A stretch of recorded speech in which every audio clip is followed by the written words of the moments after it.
Okay, you're all being recorded now. On notice. Yay. Hi. So good to see some very familiar, friendly faces.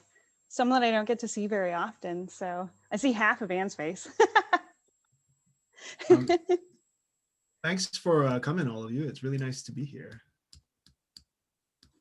Yeah, please, if you're camera ready, please feel free to jump on screen. It's lovely to see everyone's faces.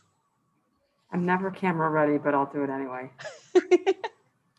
Thank you for put on so much makeup for this. Thanks, Kimberly, for organizing, and Vaughn for joining us. Super exciting. Thank you, Robert, Chef, for promoting this out to your fans. I really appreciate it. Oh, of course, I'm actually I've read the book twice, and I downloaded the audible version to listen to it. Outstanding. Super cool. Yeah, fantastic book. Before I knew this, I saw this. I'm like, oh my goodness, how perfect. I've been telling so many people about the book. So it was like, yeah. Amazing. That's really cool. There's always a bit of a weird thing about Keynote and a slideshow and Zoom. So if you all don't mind, I'm going to try and put it up and see whether you all can see it, so that I can solve the problem if I have to. Do you know, Kimberly, whether, let me see, I share the screen and I share that. Okay. And then play. Can you all see a screen? Yeah? Okay, cool. Awesome.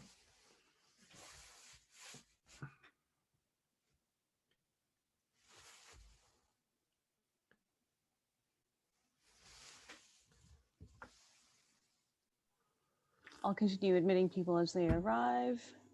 Welcome, welcome, everyone.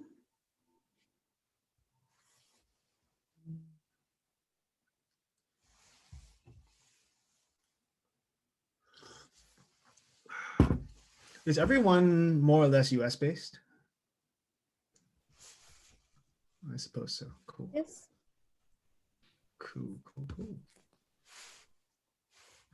Well, for now, where else can we go? We're stuck here. Sorry. I just got my second COVID shot, so I'm on Expedia booking trips as I'm walking out of the place. Cool. Okay.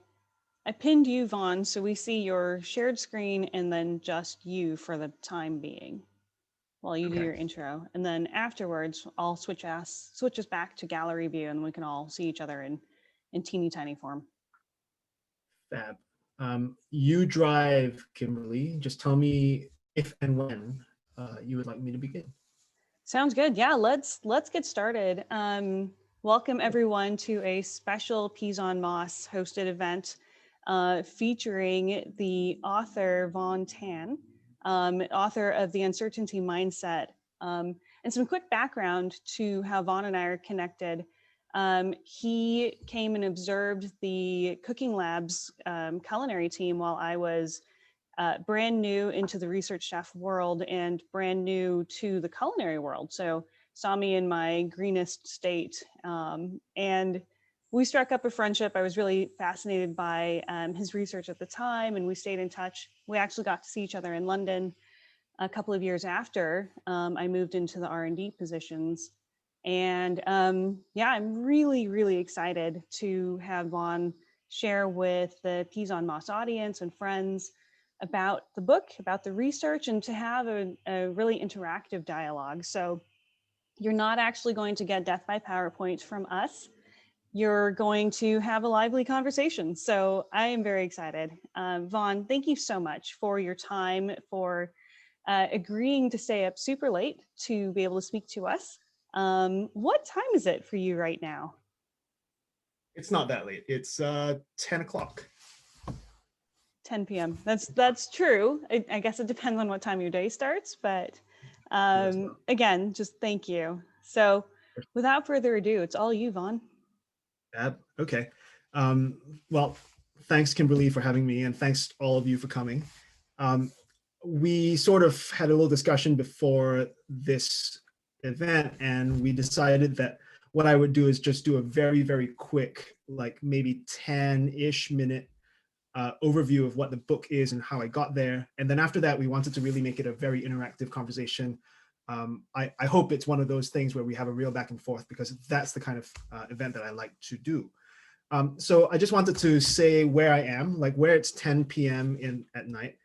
I'm actually in the middle of nowhere in France. I moved here sort of just to check it out about 4 months ago, and then Europe kind of shut down and I've been stuck here, although not entirely unwillingly. So I'm in the middle of France in the big Massif Central, in a very rural part of one of the most depopulated departments in France called the Auvergne. And it's very close. If you know the lentils of Le Puy, that's actually the biggest city that I'm close to. So if the internet connectivity goes up and down along the way, there is a reason why I'm literally in the middle of nowhere. Anyway, so this is the view out of the window, which I'm very lucky to have. I just wanted to say, as Kimberly says, I met her initially when I was doing research on this, right? So I'm an organizational sociologist by training. I happen to have a lot of interest and a lot of exposure to the food world. I'm very interested in understanding not only how to design restaurants so that they're more innovative and more resilient to uncertainty, but more generally how to design organizations. So I look at organizations that are restaurants, and I also look at startups, big companies, governments. But my first love has always been restaurants, because it's kind of fun to watch people come up with new ideas in food. I started this whole journey over a decade ago. You'll recognize this guy, Jose Andres, back when I was still early on in my sort of doctoral education. I went to do a PhD and I studied the organization of innovation in food. Jose was really, really nice. I went to office hours when he was giving a talk at Harvard, and I asked him, would you mind if I just came and checked out your R&D team for a little bit? And I was expecting him to say no, but instead he said yes. And then I was kind of like stuck with it, right? Like if Jose Andres tells you that you can go down to DC and hang out in his R&D team for a few weeks, and then maybe go to Vegas where he's opening a bunch of new restaurants, you don't say no. So I didn't say no. And I sort of gradually learned more and more about this world of culinary innovation. I learned that actually it's not so much the concrete things that you're making, like a new dish. It's actually about the way you think about organizing, how you come up with new ideas in the first place. So many of you will know about Jose's other project, World Central Kitchen, and how it's been incredible at basically landing in a place where there's been a natural disaster and spinning up really fast a whole bunch of kitchens from volunteers and resources on the ground to feed often thousands, if not tens of thousands of people a day. And that kind of insight into how you organize people to rapidly adapt and come up with new ways of doing things, whether it's a new dish or a new way of feeding people in a disaster area, that's sort of the kind of thing which I'm interested in. So I ended up there from having come from Google, right? So I used to work in software, I used to work in tech, and I was initially interested in these questions because when I was at Google, supposedly I was in a really innovative company. And when I left Google, not too long after I started, I stayed there for 3 years. I was really tired of the big company sort of context. I was still interested in how people come up with new ideas all the time. And I could have studied semiconductor wafer fabs. I could have studied like consumer electronics, but instead, because of Jose, I was lucky enough to look at another place where you can see innovation happening really quickly. And as a result, you can observe how teams get designed so that they're better at innovating. And so this obviously is the cooking lab. Kimberly is not in this shot, but I believe that she's actually right to the left of the guy. That's Niels, right? Yeah. Yeah. Right to the left of Niels, who was an engineer at Intellectual Ventures at the time. But in the interim between Google and the cooking lab and the other places where I was also a furniture maker in Colorado. And I think one of the things that sort of led me to this idea that you can look at restaurants and culinary R&D and understand more generally how people come up with new ideas is that later on, years after I come out of the field from being at all these restaurants and R&D teams in restaurants, I realized that I was seeing many similar patterns between Google. This is the Anderson Ranch Art Center where I was a teaching fellow at one of the, this is the woodworking studio. A lot of the ways in which people come up with new ideas are actually the same across all sorts of different industries. And I just happened to be studying sort of the fine dining culinary R&D industry. So anyway, a little bit about who I am. I'm originally from Singapore, so I've got like a very deep connection to food and not necessarily fine food. I think, but should I admit, Christine, actually, I can't seem to do it, but maybe Kimberly, I got it. you can. Yep. Yeah, cool. So I have a very strong connection to food in general. And then I think what has happened is this connection to food at all levels of the scale, from very humble, this is an amazing dish of noodles that is a Singaporean specialty, all the way up to the most elevated molecular cuisine or narrative cuisine. I think there are ways to understand how people come up with new ideas all the way through that. So anyway, very concretely, I mean, a lot of this stuff you all will be familiar with. Examples of innovation include things like, synesthesia and the combination of different senses to enhance the flavor and the experience of food. This is the sound of the sea at the Fat Duck, one of the places where I was at. This is a dish of mahogany clams from a restaurant, which I cannot name, but is one that you would know. And this is an example of not just coming up with a new dish, but of learning how to use a new ingredient in the first place. And this is a type of innovation which many of you will be engaging in. But if you're outside of this world of culinary R&D, most people don't even think about where new ingredients come from, let alone how difficult it is to turn something from just, for instance, a mollusk into something which can be thought of as an ingredient and can be used to make a new dish. Other kinds of things, Kimberly will know this very well, other kinds of innovation in food include things like creating new media, new content. And it turns out that things like modernist cuisine, even though you don't really think of it as being quite profitable, this actually is quite a profitable product, even though it cost a lot of money to build originally. And of course, I think that a thing that maybe if you're in the sort of the restaurant R&D setting, you are now quite interested in is innovation, not just at the level of the dish or the level of the ingredient or the level of equipment, but also innovation in terms of how you think about the experience of dining, how you construct the entire experience so that you do something new, not only with dishes and ingredients and methods, but also with the entire experience of how the guest interacts with your space and the whole workflow of going through a meal. So I think generally those are things which, if you're in the R&D space, you already think of as innovation in food. But I also wanted to point out something which you all are part of, if you're part of a global community of innovation chefs, which is that there is also innovation that comes from learning how to put together communities of people that interact in very specific and interesting ways.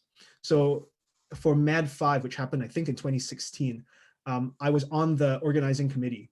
And so I had a front row seat in watching how you actually build and bring together a huge community of people, some of them in a physical location like in Copenhagen, but connected to a very large community of people who are a community of practice, right? People who are interested in what the cutting edge in food means and how that's changing over time and how they can do something to change that. So all of these things I think of as being part of the innovation in food space. And generally, I'm interested in how you design teams of people so that they're good at doing this stuff. Kimberly, I think Christine Bisson is still waiting in the waiting room. Oh, I see a note up at the top. okay. Anyway, so I just wanted to very quickly say, well, I'm going to skip all this because you all know what innovation teams look like. These are some different kinds of settings in which innovation happens in fine dining and also in just sort of pure R&D in food. I think where I wanted to go is just to point out a few key ideas that I wanted to leave you all with so that we've got some anchors for talking points for the rest of this session. And one of them is the difference between risk and uncertainty.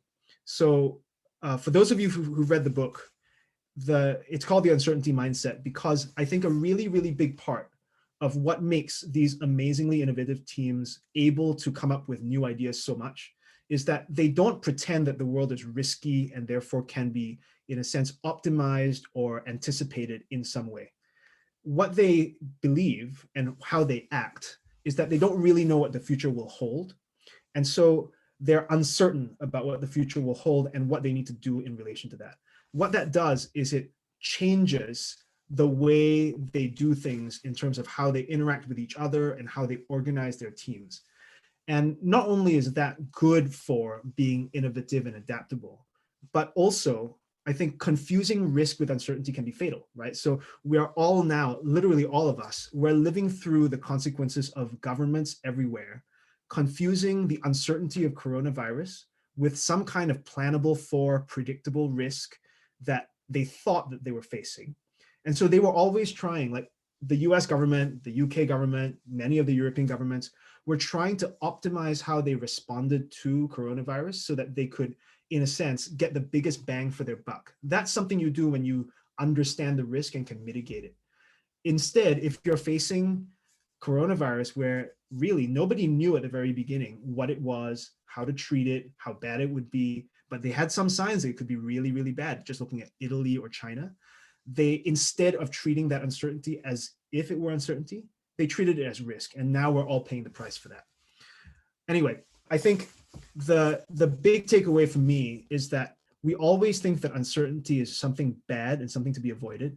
But what I've found, and I think if you have worked in innovation organizations that really work, you also realize, is that if you inject uncertainty into organizations, this is the best way to make them actually resilient to uncertainty and also innovative at the same time. And we can talk about how you do that concretely later on. So just 3 takeaways. One of them is if you inject voluntarily uncertainty into hiring processes, you create more innovative and higher performing teams. Another takeaway is that if you are selectively and intentionally uncertain about the goals that you're trying to pursue, you actually create organizations that can innovate and can adapt. And I think this one is the most sort of weird and counterintuitive. We always think that when we design teams and motivate them, uncertainty is not what we should be doing. We should be trying to make things as certain as possible.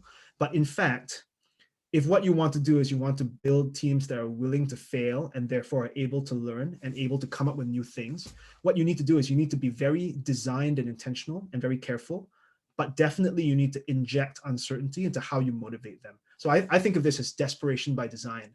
And any one of you who has ever worked on something which is an innovation project where there is a determinate end date and you didn't know how to do it, and there was a lot riding on it, but it was just a little bit beyond your capacity, generally what happens is you rise to the occasion, right? So that's the desperation by design that I'm talking about. So I'm just about to wrap up now.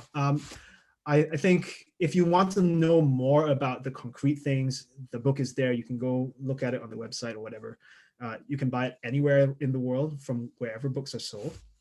And I also have a newsletter which I write, which is currently on hiatus. I'm trying to figure out what the next season of it will be, but it's free and it is about not knowing, uncertainty in everyday life as well as organizational life. And I think in the next year, I'm going to be focusing a lot on issues of quality, as well as this idea that came out of desperation by design, which is being productively uncomfortable and how you make yourself productively uncomfortable. Anyway, I'd love to stay in touch. I think Kimberly's going to send around contact information, but here it is again, if you'd like it. And I think that's it for the slides. I think now we can just talk about stuff, whatever we want to talk about. So let me see if I can get out of this. Great. Thank you so much, Vaughn. That was fantastic. You should also teach how to speak in public for people of jumping to the meat of the topic as fast as possible. So I appreciate that, Cool. getting the key takeaways. I think what I found really valuable in your books are the theses that you came up with and the examples that you saw in different kitchens. So it was less an anthology of your travels and more of lessons that you observed across the kitchens. And so I really thought that was well done. You could see how it looked a little different in each space. I'm going to switch us to gallery view. Did that switch everyone, hopefully? Yeah, You should now all see most of each other. So excellent. Yeah, so As you know, Vaughn, the audience for PeasOnMoss is primarily people involved in innovation roles or serve those research chefs and product developers. So looking through our group of professionals on here with and without cameras on, I see a lot of innovation leaders. So I'm really excited to have each of you get to ask Vaughn questions. I think that the piece for me is understanding whether we should become comfortable with uncertainty, because like you said, risk is not the same as an uncertainty. But I don't know a whole lot of professionals who enter the day on Monday saying, I love how uncertain my role is or the problems are that I'm solving. So could you start there? Do we need to become comfortable with being uncertain?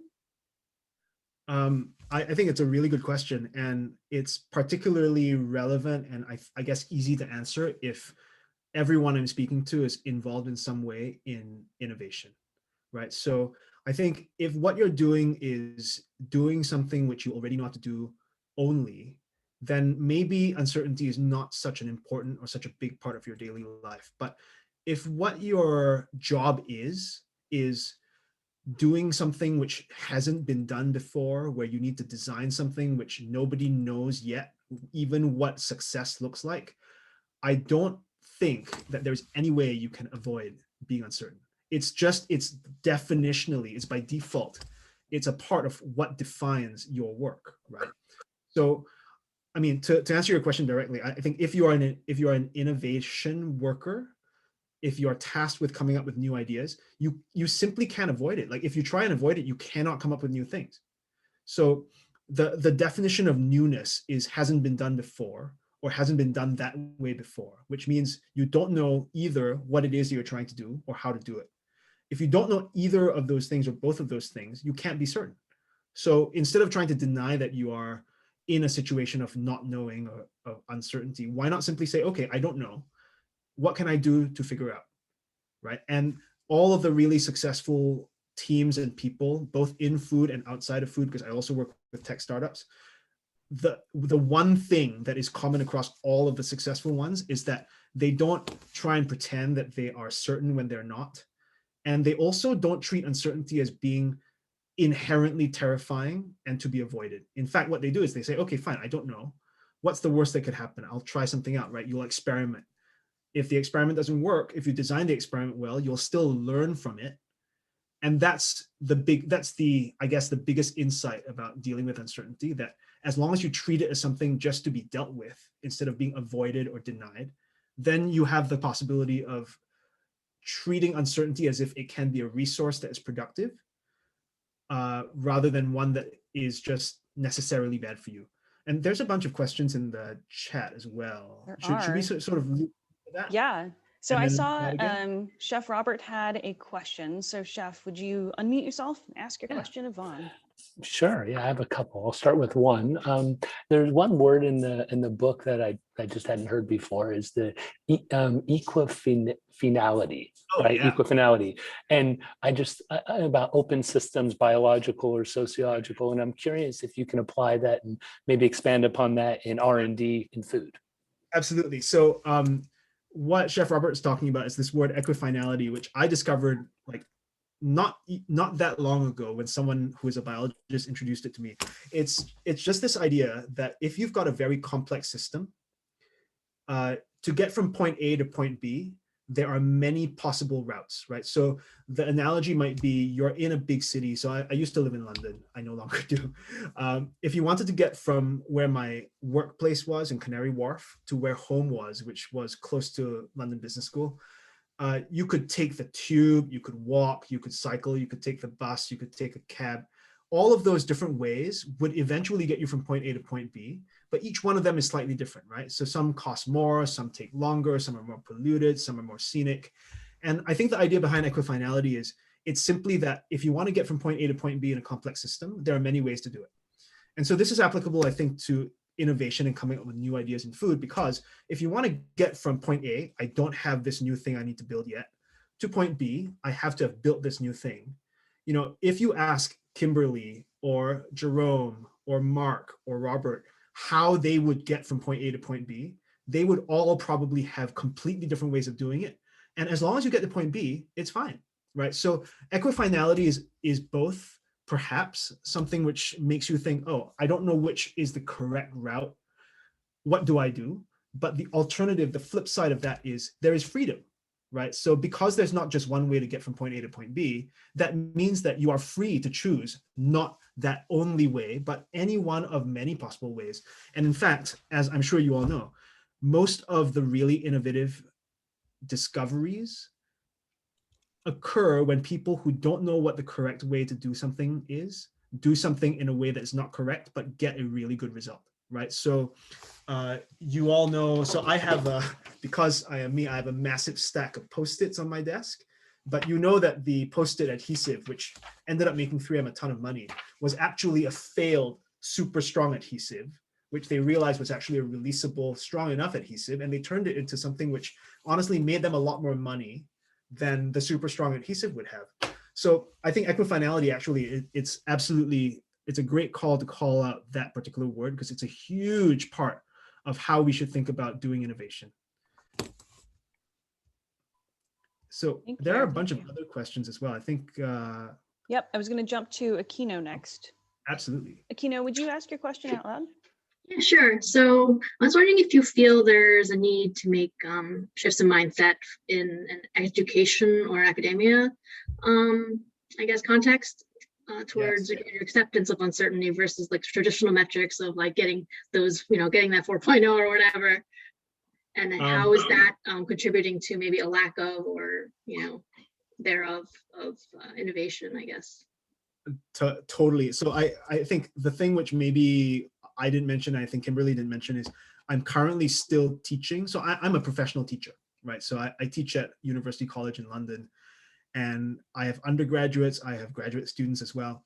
And absolutely, there is this need. There is an urgent need to make a shift in this mindset, especially in education, and also by default in academia, the people who teach. Because exactly to what you point out, the idea that everyone needs to fit within not just a traditional, but a single metric or framework for defining success means that you no longer give people the ability to reveal that they are good in ways that are not conventional, not that single path, right?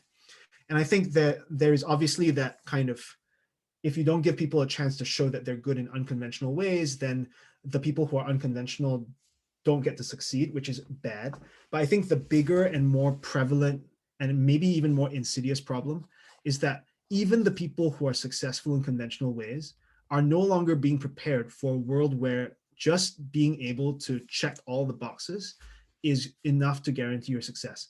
So I teach, like I said, undergraduates who are supposedly, it's very selective, whatever that means, to get in. I also teach even PhD students, and they are so unwilling. In fact, they're not just unwilling, they're unable to think about how to deal with a situation where there is not just one correct answer. And the moment you've left school and you're working in like any kind of work environment, you know that there's not a single correct answer that someone's going to tell you. And in fact, if you're in innovation work, you know that sometimes nobody knows what the correct answer is, right? So if you're paralyzed by the inability to know that there is a correct answer that someone can tell you about, like what can you do? So frankly, many of the students that I've been teaching now at UCL for like 7 years. Almost all, I would say like well over 95% of the students I've taught, honestly, in a world where things are increasingly uncertain, as we can see outside, they're fucked. They're totally fucked. And these are the ones who are supposedly the ones who are good at checking all the boxes, right? So for them, they're fucked in one way. And then for the other people who are just not very good at checking all the boxes, they're excluded from conventional measures of success, and that's equally bad. But so yes, absolutely, I think it's essential. And how can we do it? Let me run and grab one thing. I've been experimenting with stuff.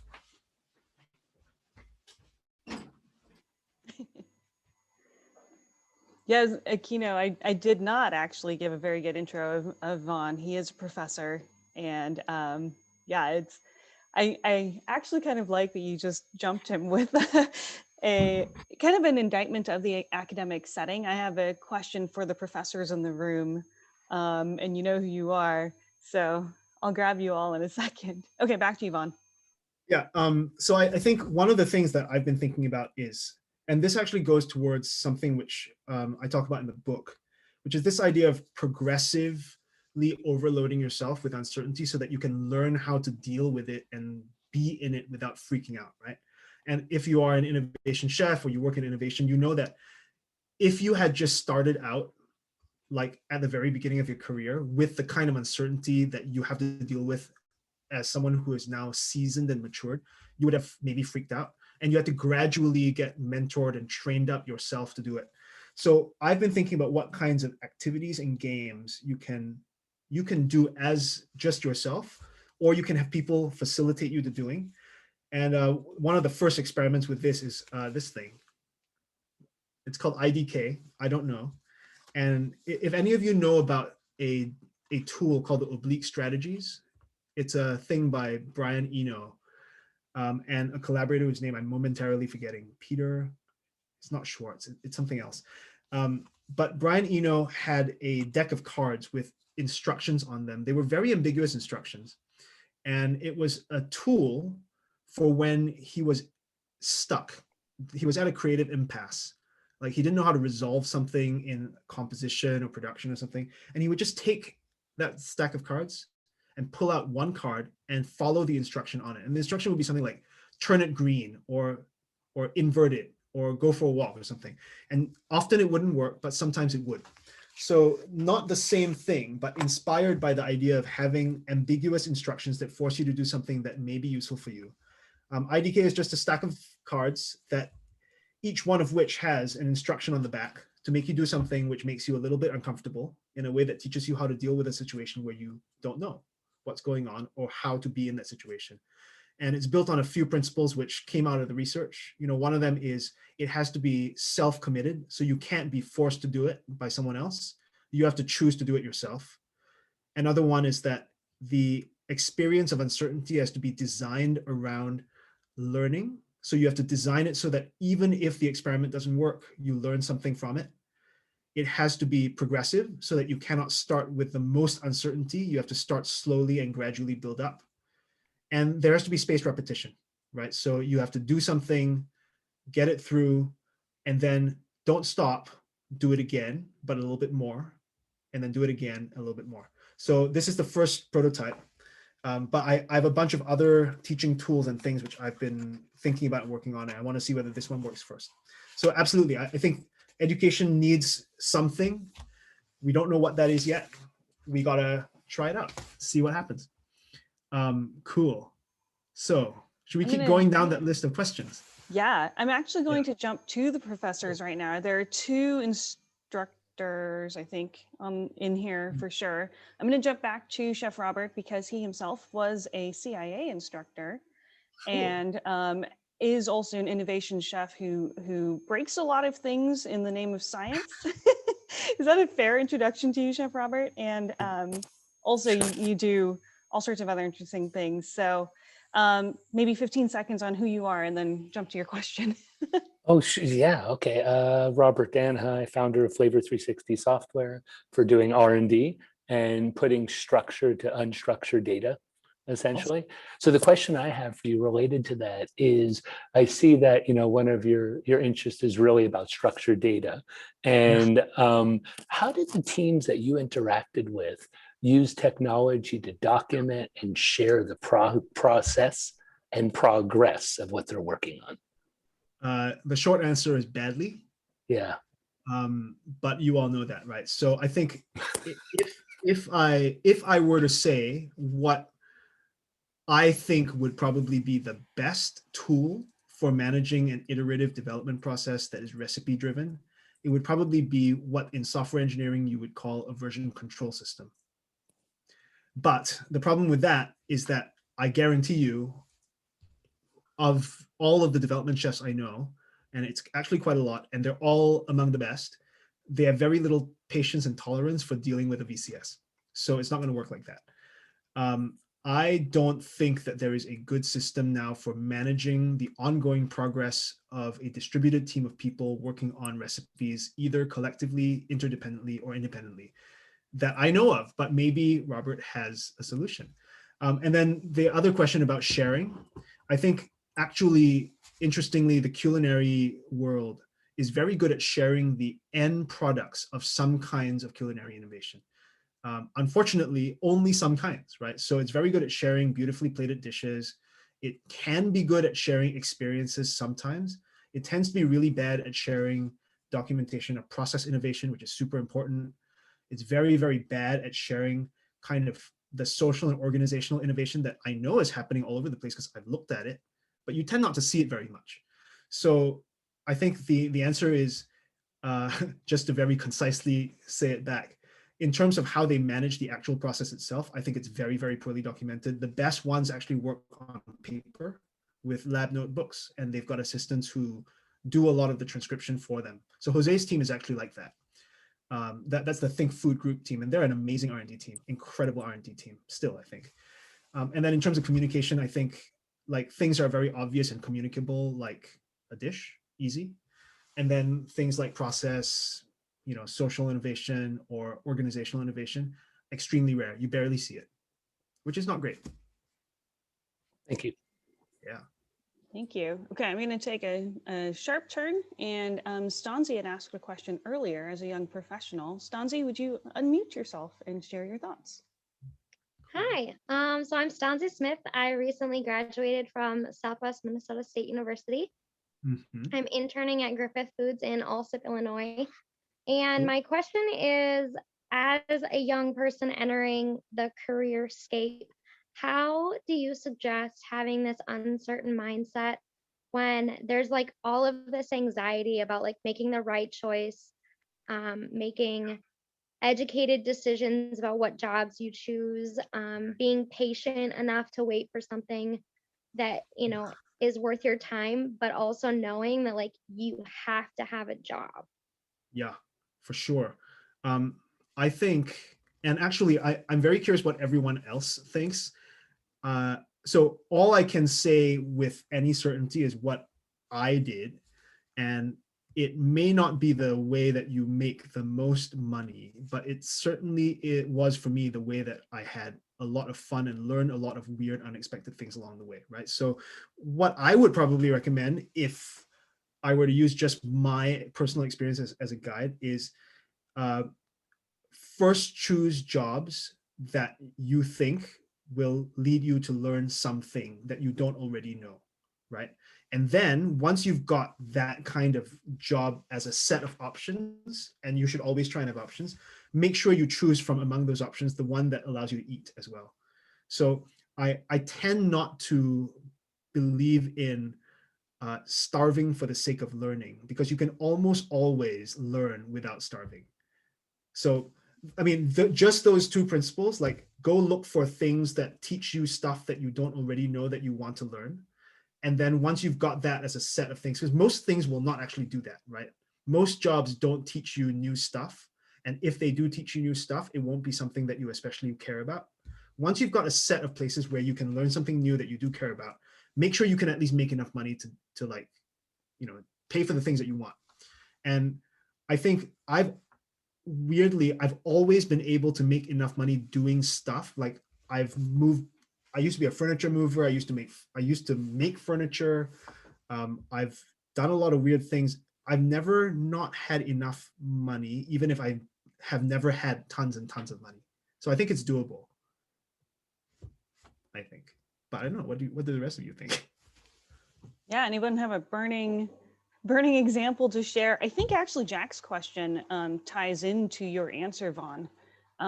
Jack, do you want to ask your question / answer this one?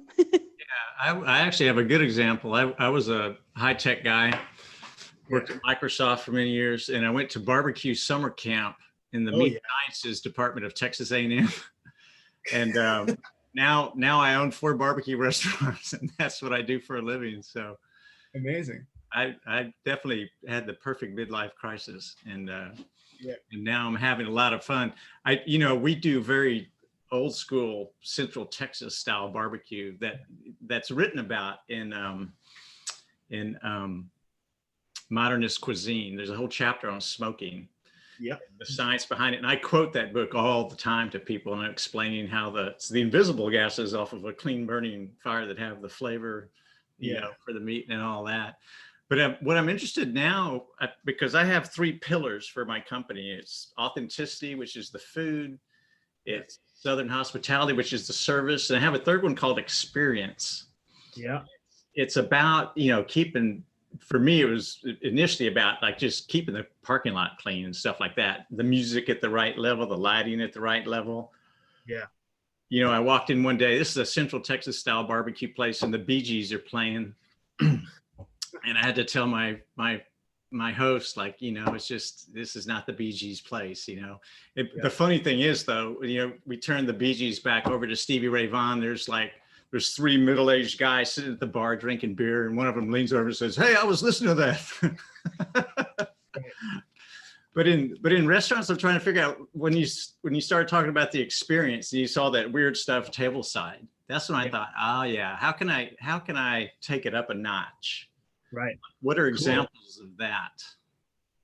Okay, I think that's an amazing question, and one that I'm really glad somebody asked, because I'm going to give you maybe an unexpected or unconventional answer to it. I think it's very easy to look at something like the Fat Duck and its floating dessert cushion, which is what you saw, and think, oh, this is an experience. Or think about 11 Madison Park and its, you know, history of New York meal, and think that's an experience. And it's not wrong. Those are experiences. I think where I'm coming to now, like I didn't mention this in the slides, but for years I was obsessed with fine dining, because it's very easy to be obsessed with fine dining, right? And then in the last 3 or 4 years, as I started really thinking about the book and writing it and all that other stuff, I realized I was actually much more interested in, Jack, I think actually much closer to your original sort of conception of what the experience is. Like, what I want now is a real feeling of hospitality when I go to a restaurant. And it doesn't matter whether it's a fine dining restaurant or not a fine dining restaurant, or even just a stand that's selling noodles. And the really interesting thing about authenticity is, if you have it, your customers know instantly that you have it, and then they become super loyal. So it's not really about being cynical and saying, I need to create this experience of hospitality so that people come. It's that if you simply do what feels right to you as someone who wants to feed people, then people will come, and they will come for the right reason. So I'll give concrete examples of it. One of my favorite restaurants in the world is actually, Kimberly, did we go to 40 Maltby Street? We did, right? In London? Yeah. So one of my favorite restaurants in the world is this restaurant called 40 Maltby Street. And it isn't a fine dining restaurant. It's basically a wine bar that has a really interesting menu. The whole place is very carefully conceived, but it's not fancy at all. So I think if you go, the nice thing about this restaurant is that it isn't designed to be a destination restaurant where people fly in from wherever to eat there once a year. It's designed really to be what they wanted it to be. They wanted to have a place where the founders are, you know, some siblings, and they have a chef partner as well. What they really wanted was, they wanted a place where they could treat their staff with respect, which sounds really hokey, but they genuinely do. They have the longest serving staff of almost any restaurant that I know, that is, you know, and their staff stay in touch with each other. They're all friends. But I think what they also wanted was, they wanted a place where they would know their customers, and their customers could feel comfortable coming back again and again. So they would become regulars. And the advantage of this is, if this is actually what you want to produce as a restaurant experience, everyone who's working there tends to stay if this is the kind of experience they want to offer. And the people who come to dine also tend to come if this is the experience they want to get. And over time, what you get is, you get this reinforcing effect, right? The owners, the staff, the suppliers even, and also the guests come for the same thing, and they mutually reinforce each other. So this is one of those places like Cheers, right? And Jack, this goes exactly to what you're saying. On any given day, I would say 40 to 60% of the people who are there come more than once a week. And so if I used to go there twice a week because I live very close by. I spend too much money. But you could go there and you would always know people who were there, because the people who were the people who were there multiple times a week.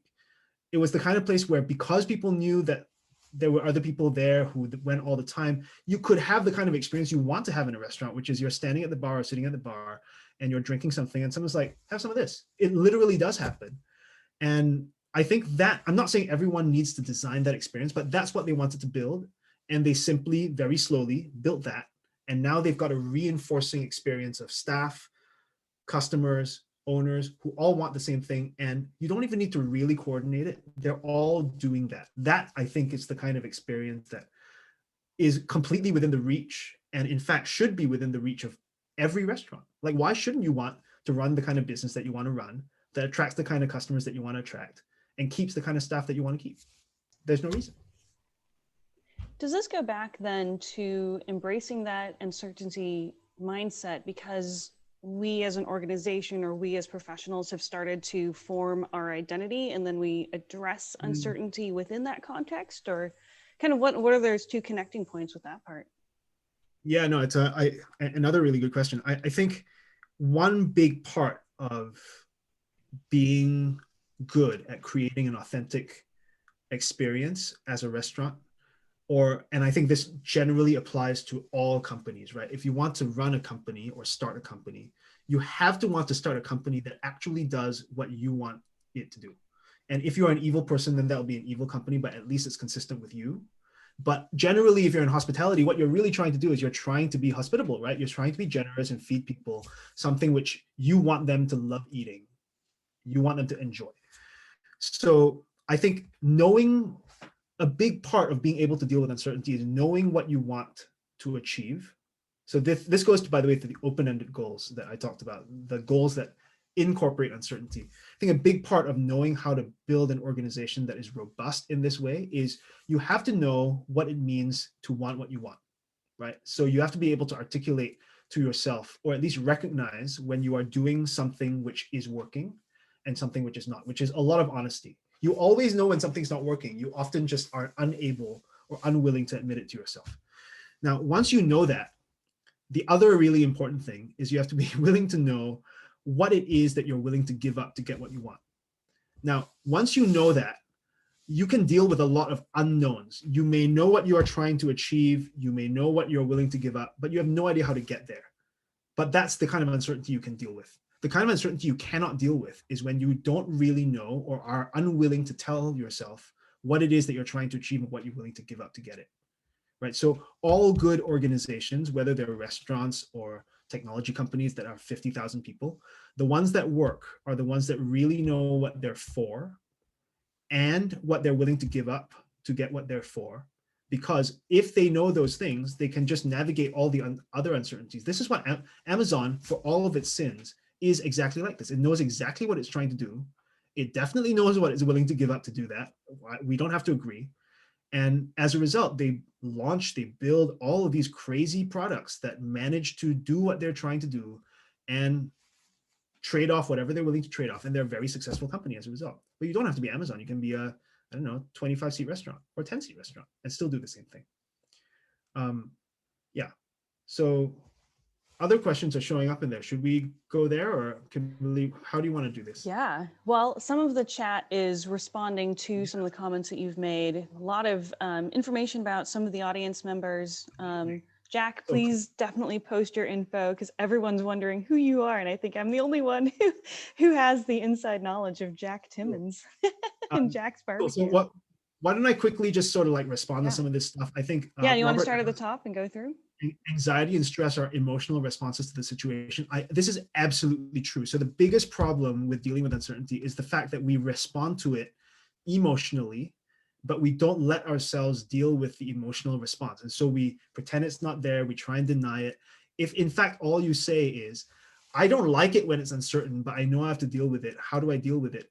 Cognitively, I'm not saying this guaranteed to succeed, but you're much more likely to be able to just say, okay, I know it's like going to the dentist, right? You know you don't want to do it. You know it's going to be painful, but you got to do it. So you just do it. That's why you're an adult. Same thing with uncertainty. But this absolutely is one big part of desperation by design, right? The reason why you design situations to force yourself to do things you don't know how to do is because if you didn't force yourself to do it, probably you wouldn't do it, right? So putting yourself into a situation where you have no choice but to do the thing that you know is good for you that you don't want to do is actually very, very good design. And this is a little bit of what this is about. Okay, so what else is there down here? Okay, so how do you define the difference between idea, prototype, and protocept? I don't even know what protocept, like a prototype concept? Okay, like I think an idea is usually something that has not been tested at all, right? So it would be really nice to combine, just to give an example, strawberries and beets in a savory dish. Okay, that's an idea. Once you protocept it, so I'm just kind of like pulling this out because I've never actually heard the word protocept before, but if you're talking about a prototyping of a concept, then one thing you might want to think about is, okay, if I had to make a strawberry and beet dish that was a savory dish, how might I do it without actually doing it yet? So you might decide, I'm going to make the beets into the sauce and I'll make the strawberries into the thing that gets sauced. Or I might do it the other way or something, but you don't actually do it yet. Now, once you've got the protocept, it's actually not a bad word. Once you've got the protocept and you want to see whether it could work, then you've got to actually make the thing that gets sauced out of the strawberries. You have to make the sauce out of the beets. And then you realize, oh, actually, maybe this idea, this protocept, has legs, or you decide very quickly that it doesn't. And then you continue to iterate your prototype after that. I think the most common differentiation, or as in not the most common differentiation, the key differentiation between the different steps is you're going further and further away from an abstract idea to something which can be concretized as a thing which you can evaluate. And the further you go with that, the closer you get to either being able to decide this idea just doesn't work, or being able to decide, actually, this is a way in which this idea could work. And if you're an innovation chef, you know that this is actually what you do all the time, right? Like, I want to make a black cube that tastes like vanilla. Great idea. How do you do it? Protocept. Once you've got an idea, like maybe I'll scrape all the vanilla seeds out of, I don't know, like a vanilla pod and turn that into, Kimberly's laughing because she remembers exactly the situation and how it completely failed. I think they never got it to work, right? So you can have a prototype of how to do it. You can actually prototype it. You can spend weeks. I believe Sam spent 3 weeks doing that. And you cannot come up with a prototype that actually works. Or you might be very lucky and you could come up with something that works really, really quickly. And I think something you really pointed out was design of experiment, right? So really understanding your business and the way you currently work, and then to some degree designing within those capabilities, but the risk is if we only stay within those capabilities, we're still not innovating, right? I work in a certain company where we're trying to break some of that process right now. Not so much that we break the organization, but enough to get us into that next level. And I think that's the pain point of all of the business leaders in this conversation. And you're seeing a lot of individuals here are people who have to push innovation for their organizations. It's interesting to be tasked with break it enough, but don't completely break it. Yeah, that part's really hard. I think the biggest challenge for innovation managers within organizations is convincing the organization that failure is necessary in order to succeed at innovation. That's the biggest question. Like, I don't know a single innovation organization where the leaders who are not out of the innovation organization itself understand that you must fail in order to succeed at innovation. It's simply non-negotiable. So a big part of managing innovation is just being able to insulate your team from expectations of continual success. And I think that goes a lot to, Kimberly, your point, which is understanding that failure and uncertainty are crucial to innovation is something that really you only understand if you've done the innovation itself, right?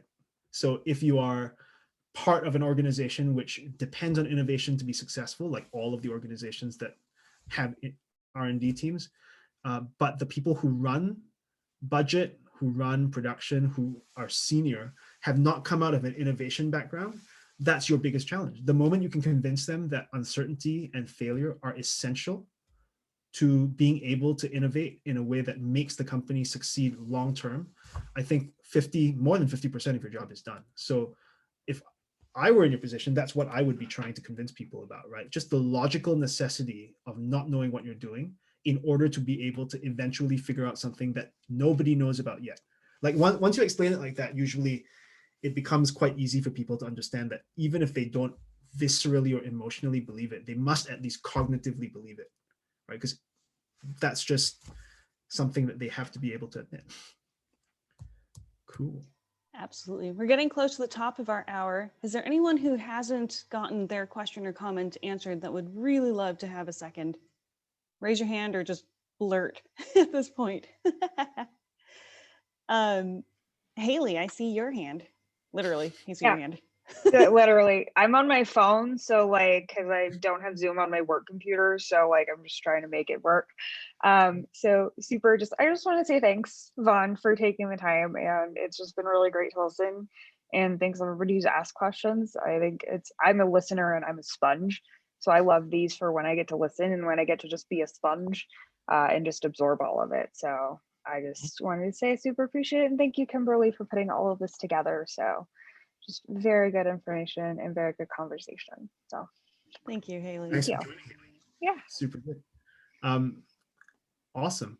Well, if no one has questions, I guess I can just wrap up really quickly. I think the biggest takeaway is that when you're thinking about explaining to leadership, people who own your budget, about innovation and why it's so hard, I think the biggest thing is to impress on them that you are in the business of navigating through uncertainty, not of risk, right? So if you're in a risk management situation, what you try and do is you try and figure out what the risk likelihoods are for any given outcome, and you optimize by choosing the path that gives you the best result and expectation. This is what all finance people will force you to do. This is what people who come out of the finance function and lead will force you to do. But if you simply tell them, innovation is not about predictable outcomes and probability, it's about trying to do something which you don't know how to do yet. And most of the time, not just don't know how to do yet, you don't even know where you're trying to go yet. This is not a risk calculation, right? So you got to think about it, leader, in a different way. That way is thinking about how you manage through the uncertainty to come out the other side. And I guess the summary of that is, if you want to know more about that, it's in the book. So you can go take a look. It's also in the newsletter. I actually write about it all in the newsletter, so you don't have to buy the book. I don't like pushing people to do that. The newsletter is completely free. And actually there's a website where I've kind of like abstracted a lot of the key themes. So you can just go to that and you can navigate through that. And I'll maybe through Kimberly, I'll send out a link to that right after. Yeah, absolutely. I'll reach out to you all and share that book information. I would encourage you to buy the book. It's not expensive and it's a really good read. I've really enjoyed it. Jeff Roberts ahead of me as far as reading it multiple times, but absolutely worth it. I keep coming up with mind-blowing ideas to send to my boss, which I'm sure he loves. The other thing I will say, and I those who have to jump off at the top of the hour, please don't feel obligated to stay, but I'm going to hog your time rudely. I think as a food business leader, it's incumbent on us to create safety for your team to fail, so that that our shoulders are big enough to be able to handle this, to handle the company's blowback, to handle our clients' blowback, and to allow for the iterative process to be true to its process, which is fail fast, right? And all of those other components that have to happen, because we have to eliminate options in that experimental design. And creating safety is a whole different conversation that we'll capture another hour from you, Vaughn, on another day. But I think that needs to be said when we're talking about failure and failure modes, is understanding that in order to have a team feel safe to fail, you have to have the team feel safe. Totally. Yeah. And if anyone's interested in some really interesting stuff about what happens to teams when they feel safe, my advisor, who's an amazing person, Amy Edmondson, is probably the originator of the whole stream of research about what happens to teams and people in terms of how effective they are at doing things when they feel psychologically safe, right? So psychological safety, as Kimberly is pointing out, is not just the safety to fail, but also the feeling of being safe to say when people think that something is not being done correctly, when something could be done better, when things are not fair, all those things which help teams eventually work better, which are very uncomfortable. Psychological safety is about making people feel okay about dealing with the discomfort of saying those things, right? So again, it's about productive discomfort and building an environment where this is possible, rather than right now. I don't know how you feel about the teams that you all either work on or lead or are part of. It's actually incredibly rare to find teams that feel like psychologically safe places. And it's only when you feel psychologically safe that you can deal with the uncertainty that you need to deal with to do the work that you're trying to do, which is to come up with new things, which is uncomfortable enough to begin with.